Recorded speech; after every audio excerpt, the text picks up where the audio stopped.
thinks that the Yankees don't need to change anything at the management or front office level. He thinks Boone should stay. He thinks Cashman should stay. Why is he carrying the water for management?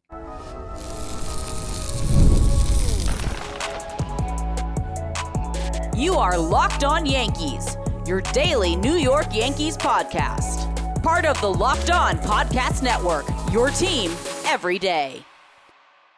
Welcome to Locked On Yankees, which is part of the Locked On Podcast Network, your team every day. Thank you for making us your first listen every day. I'm Stacey Gotsulias. He's Brian McKeon. Today is FanDuel Friday. How excited are you for this? Excited to get the offseason going. I don't know if I'm excited for everything that is ahead of us, but hey, here we are. You're excited for FanDuel Friday, though, because you like hearing from our fans. Oh, I mean, I've never been more excited to do any segment of content that I've ever created in my life, actually. Right. All right, today's FanDuel Friday episode is brought to you by FanDuel. Right now, new customers can bet just $5, and if your bet wins, you win $300 in bonus bets to use across the app. Download the app today. So, as we said, coming up, it's FanDuel Friday, but first, I have to get this off my chest. Ken Rosenthal wrote an article for The Athletic, and he thinks that the Yankees don't need to change anything at the management or front office level. He thinks Boone should stay. He thinks Cashman should stay. This line stuck out to me, and let me repeat myself. This is from The Athletic. We talked about The Athletic at the beginning of the week, so keep that in mind. This line says, Boone rallied his club from an 18-29 stretch at midseason to a 34-14 finish and triumph over the Boston Red Sox in the Wild Card Series.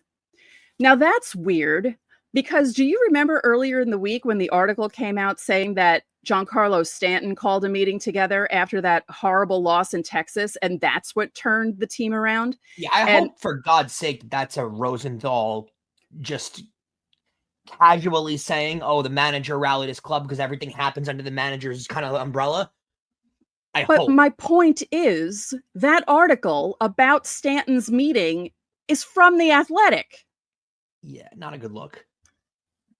Not a good look at all. This riled me up. I was fine last night, and then I got riled up again because I saw the headline, I read the article, and here's the thing. This is the thing that bothers me.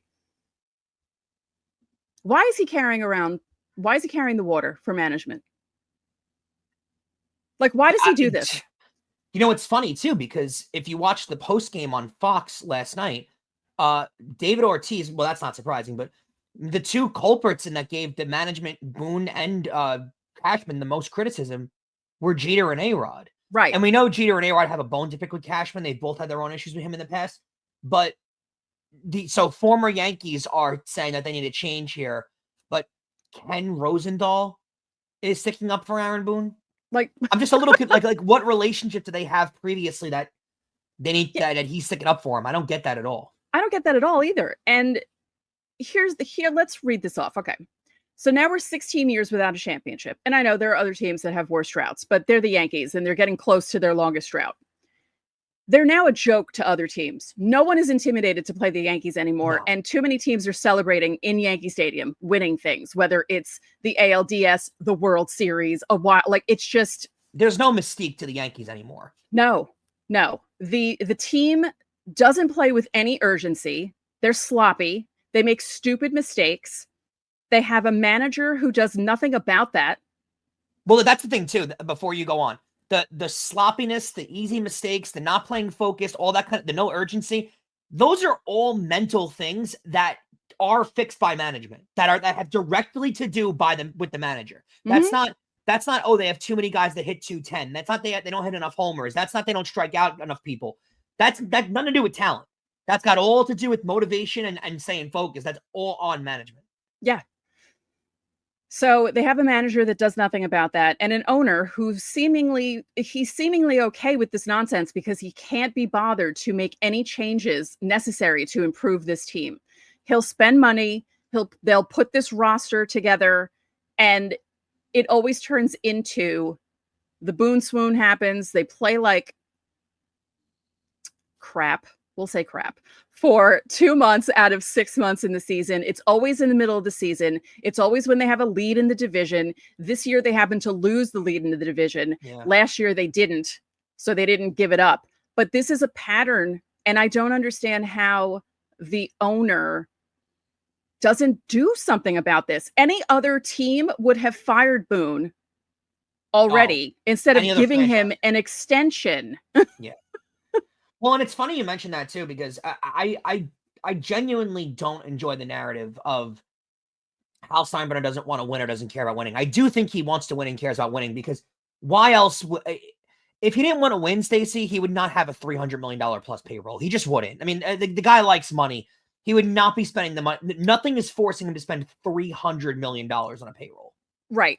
But my issue is he will do all this stuff, and then they'll come out, him and Cashman will make the excuse of, well, the playoffs are a crapshoot, or, we made the playoffs and things didn't work out, and it's all very like, oh, well, this didn't you're the Yankees, okay? I'm sick and tired of this attitude. I liked it so much better when I thought coming into a year, yeah, my team's going to win the World Series. And I joked about this on my personal Instagram account. Don't follow me there, by the way. I'm not advertising it, but I said that some fan bases go into every season knowing that their team's not making the playoffs. They just know this. Teams like the Rockies, teams like the Pirates, teams like the Marlins for the most part. But you know what I mean? I go into every season with this manager as the manager and think to myself, well, they'll probably make the playoffs, but they'll screw it up and they won't be able to win anything. Yeah, but here's the thing, Stacey. They're making the playoffs on default, right? Like, yeah, they're making the playoffs because they're spending enough money to guarantee them 85 to 95 wins pretty much every year. That's my point. There's enough, but that's my point. Because and you combine that with the rest of the bottom third of the American League actively not trying to win. Right. The Yankees are going to mistakenly make the playoffs most years. Right. But that's my point. Like, Hal can say, oh, yeah, no, we want to win. But it's not the same winning or killer instinct that his father had. And he doesn't have to be crazy like his father. But even though he's spending money, they're not showing me enough to make it seem like they really want to win. So Hal got how many extra gates in the playoffs? 5 extra gates. The 3 wild card games and the 2 games in the DS. So there you go, Hal. You made a bunch of playoff money in just 5 games. Congratulations. I don't know if it's all about that. Because again, if that were the case, he could field a $200 million team and still be competitive, and people would still go. No, but he always talks about having the pressure of having that kind of a payroll, and he always makes it seem like, since baseball doesn't really have a limit, I feel it's like he's forced to do this because he's the New York Yankees. That's why he's always crying about how unfair it is the Dodgers are spending so much money. It's like, what? You're the Yankees. Calm down. When you're spending, I mean, they're willing to eat contracts too. They ate Aaron Hicks. They ate Jacoby Ellsbury. Like, there's plenty of deals that they ate A-Rod, most of A-Rod's last part of his deal. Like, there are deals they're willing to eat money. They're willing to spend money on players when, I mean, let's be real. Last offseason, I don't think any of us were out there screaming for a starting pitcher. The Max Fried thing kind of in a way came out of nowhere. We weren't really talking about it much. And then you got the notification. I think they were afraid of Cole's. I think they were afraid of Cole's elbow. Well, no, but that might have been internally. Yeah, of course. Yeah. But it wasn't being talked about nationally. And I don't think the Yankees were necessarily one of the teams involved in the Max Fried sweepstakes publicly. And we certainly weren't talking about Max Fried. So when you look, I don't think they like a cheaper team having Rodon on their staff would have been like, we'll take our chances with Cole. We're not going to sign another pitcher for $200 million. And they went out there and did it. Like, he does spend money. I can't sit here and say that he doesn't. I think he wants to win. I think he cares about winning. And I also think he knows how much financial gain he gets from winning a World Series. So I do think that matters to him, but I think there's also a loyalty problem to a fault. He's very loyal to Brian big time. Cashman. He's well, here, let's bring this up. Okay, so I looked this up this morning because I saw a post from someone on Blue Sky who's 39, and he said the Yankees have had 3 managers since he's been able to remember things. Okay, so I looked it up. The Yankees had 11 managers from the year I was born, 1974, until 1995 when I turned 21 and they fired Buck Showalter. And since then, they've had 3 managers, right? There were 11 GMs from the year I was born, again, 1974, until Brian Cashman was hired in 1998. He's still the GM. Yeah, we could literally split this argument up from our birth years. From your birth year to my birth year, I was born in 97. From your birth year to my birth year, they handled things completely differently than they've handled things from my birth year to now. I mean, think about from your age, from your birth to my age right now, and then my birth to my age right now. Right. We have watched 2 completely different franchises play baseball. Right. It's not even a comparable. And I know you want to be loyal to Brian Cashman, and I get it, and I know he's done a lot of good things for you, but you're being loyal to a guy who ran a dynasty 25 years ago. Right. Like, it's gotten to a point where it's, and I do think that Steinbrenner wants to be on the trait of all these classic franchises that tend to not change. All of them have the same success rate, right? When you don't change GMs and you don't change managers or coaches too often, right? Pittsburgh Steelers have had 3 coaches since the 70s, right? That's a big thing, right? And the Dallas Cowboys tend to try to not change things too often. All these teams around sports like to stay consistent with their coaching staff. I get that. But when you're not playing up to the standard that you should be playing to, you have to mix things up a little bit. I think it was Ollie, I could be mistaken though, who had a comment yesterday on our live stream. It's not even we know they're going to hire an Aaron Boone lookalike when they hire a new manager. We know it's going to be a guy who follows the analytics and is all obsessed with the box. And neither me or you have a huge problem with the analytical decisions. Everyone else is doing it. That's not the point. We want a new voice in the room. We want a new face to the struggles or to the success. It's gotten stale. That's what they need to change. We're not asking for a change for the sake of the way the team is run being changed. We're just asking for a change of face. And that's the problem, is them unwilling to do that. Why are you being loyal to Aaron Boone? What has he won you? Right. And let's just make the distinction that, my childhood, the Yankees were a mess. Steinbrenner was constantly firing and rehiring Billy Martin. He fired and rehired Bob Lemon a number of times. And who was the third one? Dick Hauser, I think, a couple of times. So it was really dysfunctional. But Hal is at the other, they are so diametrically opposed in the way they own the team that there needs to be a middle somewhere with Hal. That's all I ask for. All right, don't forget, subscribe to the channel, hit the like button on our videos, hit the notification so you know when our videos go up. You can also listen to us on every podcasting platform available. And we have a TikTok, so follow us there at @LockedOn_Yankees. Coming up next, it's Fan Mail Friday. We'll be answering some of your questions, or some of the questions from our Locked On Yankees insiders, and we'll tell you how to become one next. Guys, good news. The NFL season is here, and FanDuel has an offer that you don't want to miss. Right now, new customers can bet just $5 and get $300 in bonus bets if you win. That's right. Pick a bet, put down $5, and if it hits, you'll unlock $300 in bonus bets to use across the app. I love using FanDuel. It gives me so many ways to play. I build parlays. I try player props. I'm even following the live lines during the games. Keeps it a little interesting. And it makes watching football that much more exciting when you got a little something extra riding on the game, right? Whether you're a casual fan or love diving into the stats, FanDuel makes the game day experience so much better. So what are you waiting for? Visit FanDuel.com and download the FanDuel app today to get started. Welcome back. It's Fan Mail Friday. If you're new to the show, we do this every week. And this week, because I forgot to put the post up on YouTube that I put up for our viewers, we're only going to be answering questions from our Locked On Yankees insiders. If you're on YouTube, here's your QR code. Just use your phone to access the QR code and you can join the Insiders Club. And if you are listening, we put a link in the description for you to join the Insiders Club. So every week we start with Betty, and this is what Betty said. Not a question, but a statement. I'm tired. I'm resigned to the fact that Boone is not leaving, and I'm eternally angry with his total lack of managerial skills. Every decision defies logic, but I am angrier yet with Steinbrenner and his disrespect of the Yankees nation that shows up with the dedication and hard-earned money that makes his franchise profitable and iconic. Yeah, it's just a hard it's a hard delineation, Betty, and I appreciate the statement. I understand your frustration, and I'm sorry for you. I'm sorry for all of Yankee Nation. Um, the Steinbrenners didn't make the Yankees iconic. Now they contributed to the iconicness. I don't know if it's a word, but they contributed to that. Iconography, is that the word? Maybe. They contributed to the growth of the icon that is the New York Yankees. And of the lore, symbol the of Yankee lore they There added you to go. it. Yeah. But there were several dynasties prior to them ever having a dream of owning the New York Yankees. I mean, don't forget the 40s and the 50s and the 30s and the 20s and all these dynasties they had where they won multiple championships in a row. That wasn't a thing, you know. So the Yankees were already a mythical lore of a franchise prior to them ever purchasing the team.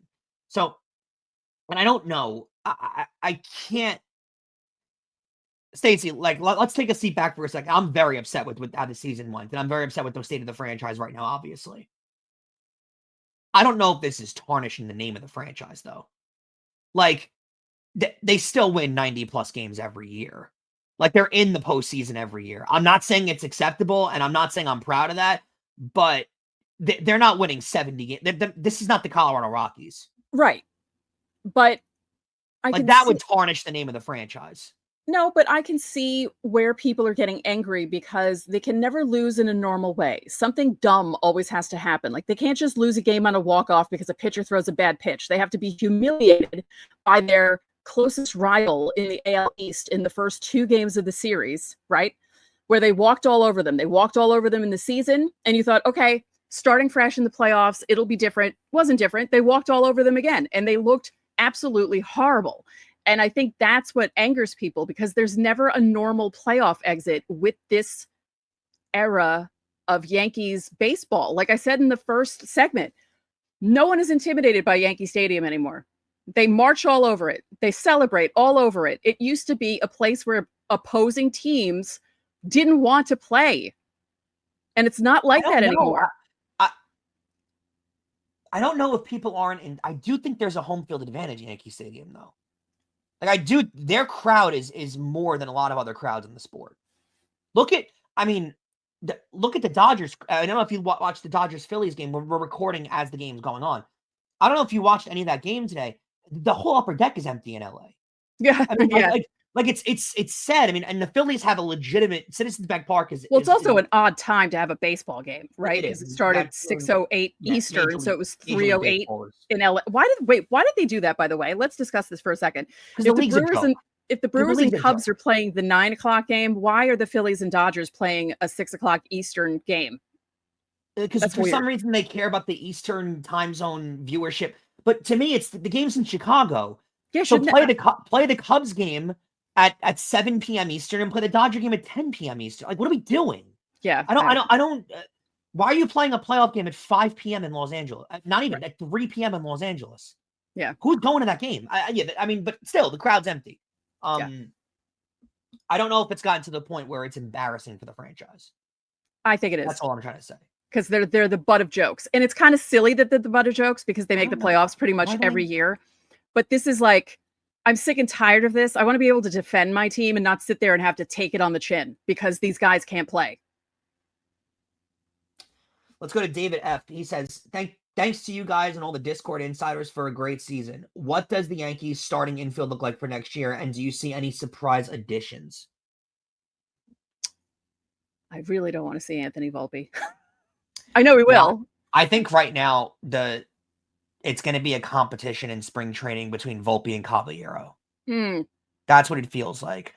I think Jazz is back. I have no knowledge of this at all. I'm just speculating. I would not be shocked, though, if Jazz held out for an extension. I think he's a free agent after next year. He reeks of a kind of player who is going to want to get paid before going into free agency and wants to get paid. Right. I think Ben Rice will be your and he has every right to do that, by the way. Every right. No, I'm not complaining about him doing that. I'm just saying that I wouldn't be surprised if he did hold out in spring training. Right. I think Ben Rice will be your starting first baseman. I don't think Goldschmidt will be back. I think Goldschmidt will be turning 39 next season. Yeah, and I think McMahon will be your third baseman. Yes, and hopefully So he I don't won't know. I get. don't think there'll be a lot of changes. Hopefully he won't get pinch hit too early and They have to need play. the addition that you're asking for, David. They need to find a backup catcher that hits right-handed. Yeah, they do need they need a right-handed backup catcher. Definitely. But those are a dime a dozen. They'll find one. Yeah. All right. This is from Chris F. Last night, A-Rod said this is the worst constructed roster he's ever seen and that Boone is the least to blame. Do you agree with that and why? Also, since this is one of my favorite podcasts, thank you, Stacey and Brian, for what you do. Much appreciated. Made me think, what are your top 3 podcasts?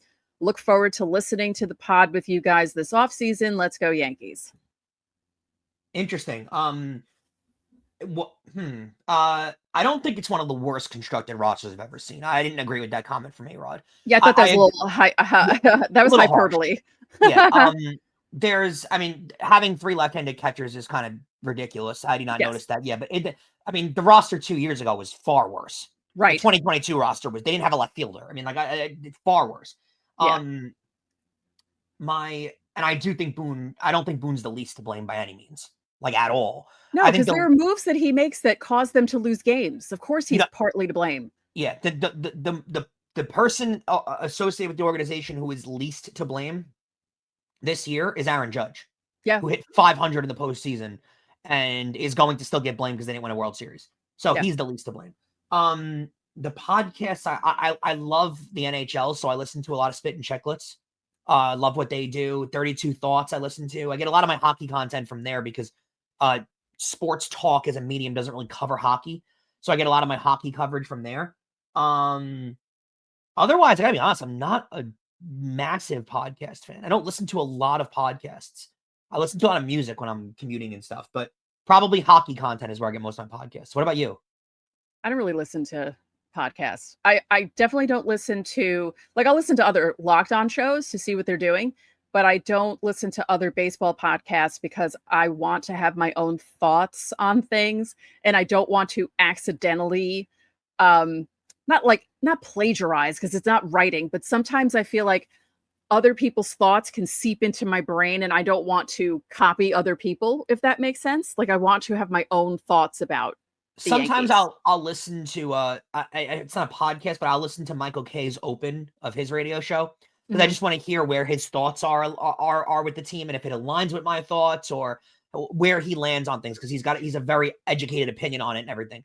Right. But most of my opinions, honestly, are developed from friends that I have in the industry that I talk to every day, JJ Emmanuel and stuff like that, who are connected to the team and with the team and have Emmanuel's got a really good sense of how they're feeling and how they're doing because he's with them daily. So I get my opinions more from that angle. Andrew F says, for Fan Mail Friday, hypothetically, next year, if you had to cut bench start between these 3 players, what would you do? Volpe, Wells, Dominguez. Kind of like kill, marry, have some fun.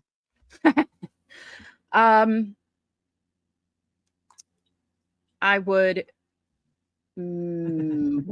See, this is weird coming from me. I'm killing Volpe. Yeah, Volpe's being killed. Yeah. Yes. Right. Yeah. That's not even. I think we're both on page there. Right. I think Wells would be marry because he has more of a permanent spot, and then I think have fun with Dominguez. That is just weird coming out of my mouth, isn't it? I'm going upstairs. I'm going upstairs with Dominguez. Stockier guy. You'll have a little more fun with him. Wells, I think. Malachi, cover your ears. Wells has a good taste in food. He has the burrito channel that he does. He tries burritos in every single stadium. Breakfast burritos. Burritos. He's big on breakfast burritos. Wells also has the kind of look where he can fix anything around the house. He's a man's man kind of guy. You're going way too deep into this. That's what they're asking, right? I mean, you're asking my opinion on this, right? I mean, he said cut bench start, kind of like kill, marry, have fun. I'm giving you, I'm gonna Volpe's out no matter what. Yeah, so it's start Wells, bench Dominguez, cut Volpe. Sure. I like the other game better. Yeah. Coming up, we're answering more Fan Mail Friday questions from our Locked On Yankees insiders next. What do you get when you combine a bald eagle standing on top of a silverback gorilla riding a T-Rex? Confidence. It's pure confidence. And if you're looking for something bold beyond the usual pill, it's time to meet Rugiet Go Long. This isn't just another ED pill. It's a total game changer for confidence. Go Long combines 2 doctor-trusted medications in one dual-action formula so you can get hard and go the distance. The effects can last up to 36 hours. That's confidence all day, all night, and even into the next day. The process is simple. Connect with a board-certified doctor 100% online, and if prescribed, your treatment will ship directly to your door. It's great. It's convenient. It's everything you guys need. Ready to level up your confidence in the bedroom? Head to Rugiet.com and order promo code OneWordLockedOnMLB for 15% off your first order. That's RUGIET.com, promo code OneWordLockedOnMLB, and make sure you use our code so they know that we sent you. Stacey, let's start it off with Adam C. He asks, what changes do the Yankees need to make to their offense next season? Who needs to go? Who would you like them to pick up in a perfect world? Who do you want to stay from the current lineup? Also, what changes are needed in the bullpen so they can increase their reliability? If you could wave a magic wand, which relievers would you have? Devin Williams and Luke Weaver did not meet expectations this year. That is more than one question, Adam. But I wouldn't say Luke Weaver was that bad all year. He definitely faltered off towards the end of the year, but most of the year he was in the circle of trust. Right. So I wouldn't say Luke Weaver. I mean, he might be gone because he's a free agent, but I don't know if he's out of the circle of trust. I think Devin Williams is gone. Yeah, I think so too. I cover the sport, obviously, Adam. I don't know who the relievers are that are available this offseason. Right. I mean, they got Devin Williams from a trade. Right. Like, and you don't know who's going to opt out. You just don't know what a lot of these things yet. You don't know how the free agent market's going to look. I don't think they're going to spend a lot of money in free agency. I will say this. Who do you want to stay from the current lineup? Aaron Judge. Yeah, I'd like him to stay. I would like Aaron Judge to stay. Yeah. But I think the most money you're going to see them spend is to retain one of their own. Mm-hmm. Bring back Bellinger or Grisham, honestly. Yeah, I think so too. And Bellinger. We'll see. I don't know. Because here's the thing. There might be a team that comes along and offers them a ridiculous amount of money. Deservedly so. I know, but out of the two of them, I would lean towards Bellinger. No offense to Trent Grisham, but no, I agree. But I'm just saying I wouldn't be surprised if someone comes along and says, here's $200 million to Bellinger, and the Yankees just don't want to go there. Next question. Matt V. Very easy answer.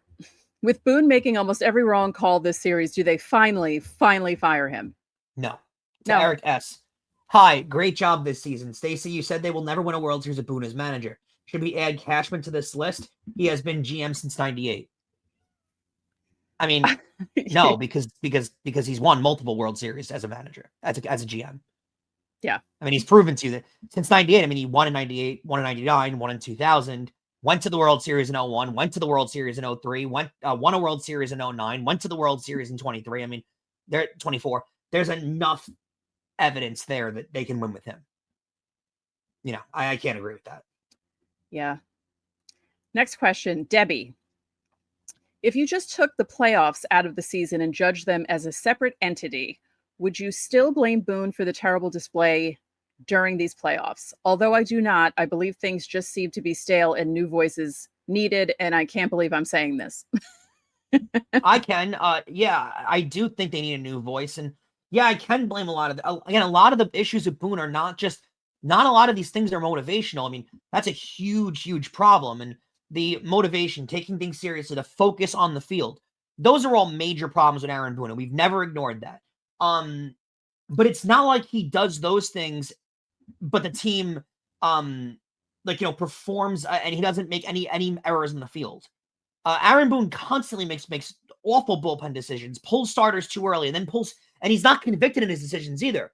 You notice how the reaction the fan base had between podcasts, radio, television, and Twitter and fan base related.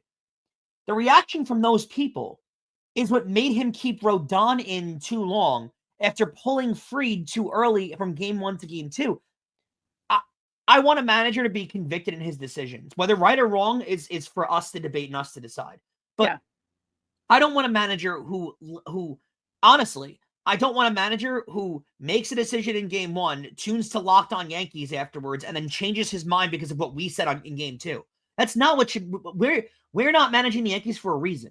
Like, he's supposed to be he's being paid a lot of money to make those decisions, and he made the wrong one in game 1. But if your decision is to pull these guys earlier, then you got to pull Rodon when you pulled Fried earlier. You can't leave Rodon in and pull Fried early and then leave it. That's what bothers me, is the inconsistency and having no conviction in the decisions that he's paid to make. Right. Let's close it off with our favorite, Malachi.